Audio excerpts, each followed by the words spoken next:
पूर्वतन मुख्यमंत्री नवीन पट्टनायक 79तम जन्मदिन को बालेश्वर बीजेडी दुई गोष्ठी अलग अलग पालन कर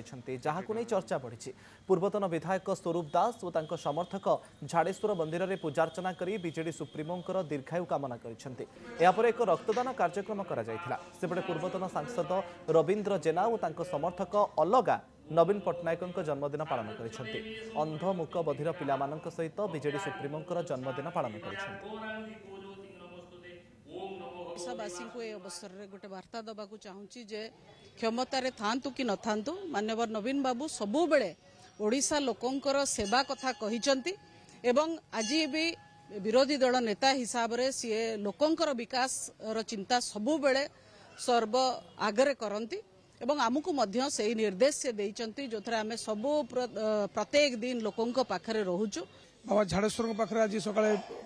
पूजा अर्चना करागला दीर्घायु पाई यापर आम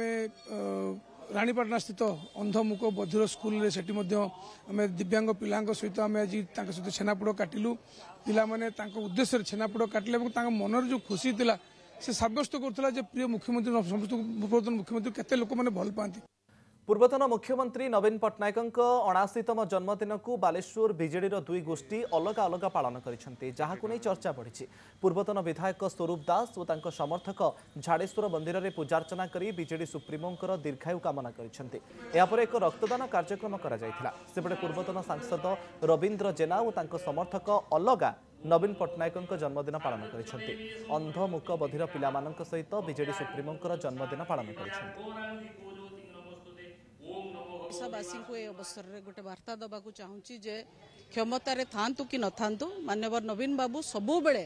ओडिशा लोकंकर सेवा कथा कहिसंती एवं आज भी विरोधी दल नेता हिसाब से सी लोकंकर विकास चिंता सबु बेले सर्व आगरे करती एवं आमको मध्य से निर्देश से देइचंती जो थरे आमे सबु प्रत्येक दिन लोकंक पाखरे रहूचु। बाबा झाड़ेश्वर पाखरे आज सकाळे पूजा अर्चना करागला दीर्घायु पाई यापर आम रानीपाटना स्थित अंधमुख बधिर स्कूल आम दिव्यांग पिला सहित आम आज सहित छेनापोड़ काटिलु पिला माने उद्देश्य छेनापोड़ काटिले मनर जो खुशी थिला से सब्यस्त करथला जे प्रिय मुख्यमंत्री समस्त पूर्वतन मुख्यमंत्री केते लोक माने भल पाती।